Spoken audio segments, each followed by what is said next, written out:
Welcome. In front of me is a Samsung Galaxy S25 Plus, and today I'll show you how you can import contacts from your SIM card to the device. So to get started, you want to open up your standalone contacts application like this one right over here, and from there we're gonna navigate to settings. So click right here on these three dots, select settings, and then you want to select import contacts right over here. And select allow. Select where you want to import these contacts from. For me, that's going to be SIM card.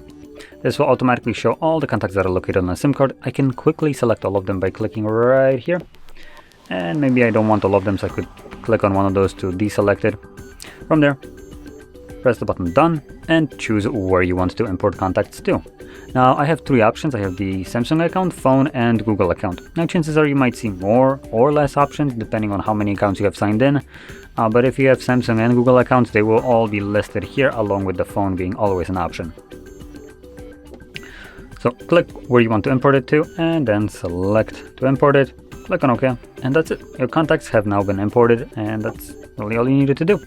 So if you found this very helpful, don't forget to hit like, subscribe, and thanks for watching.